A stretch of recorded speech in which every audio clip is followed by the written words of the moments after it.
જય માતાજી મિત્રો, હર હર મહાદેવ। સ્વાગત છે તમારું મારી યુટ્યુબ ચેનલ આજના સત્સંગમાં। આજના વિડીયોમાં આપણે સાંભળવાના છીએ ગજેન્દ્ર મોક્ષની કથા। આજે છે ફાગણ વદ પંચમી એટલે કે દેવતાઓની હોળી। આ દિવસે ભગવાન કૃષ્ણ અને રાધા તથા દેવતાઓને અબીલ ગુલાલ અને પુષ્પ ચડાવાય છે અને હોળી રમાય છે। હોળી પછીના જે 5 દિવસો છે એ પછી આજે પંચમી તિથિ એટલે કે રંગપંચમી આવે છે, તેને દેવતાઓની હોળી કહેવામાં આવે છે। આ દિવસનું મિત્રો ખૂબ જ મહત્ત્વ છે અને ખૂબ જ આ દિવસ પુણ્યશાળી છે અને પિતૃઓને મોક્ષ અપાવનારો પણ છે। જો તમને મારો વિડીયો પસંદ આવે તો લાઇક, શેર ને સબસ્ક્રાઈબ કરજો, કારણ કે ગજેન્દ્ર મોક્ષ છે ને મિત્રો તે પિતૃઓના મોક્ષાર્થે જ છે અને ભગવાનની કૃપા દ્રષ્ટિ તો પૂરેપૂરી ગજેન્દ્ર મોક્ષ કરવાથી મળે જ છે અને કૃષ્ણ ભગવાન ખૂબ જ પ્રસન્ન થાય છે।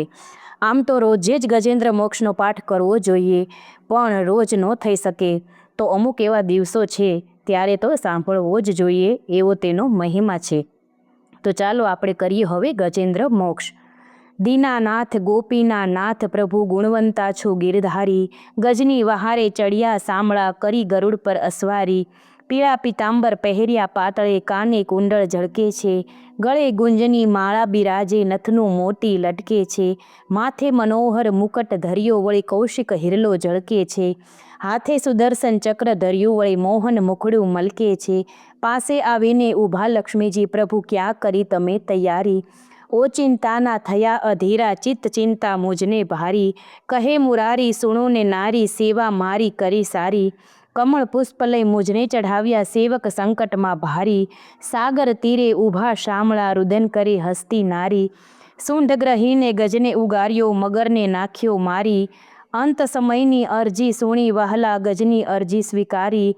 ચક્ર લઈને મસ્તક છેદ્યા દર્શન દીધા મુરારી, રામ કહેતા દામ ન બેસે અક્ષર નામે લ્યો ઉચ્ચારી।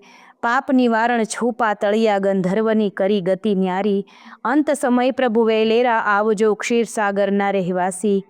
શેષ નાગ પર શયન જ કીધા અલબેલા છો અવિનાશી, તે જ સમયે ત્રિપુરારી મોરારી તુલસી ચરણની હું દાસી। મારી કરણી સામું જરી ન જોશો જાળવજો જમની ફાંસી। જય દ્વારિકાધીશ, જય માતાજી।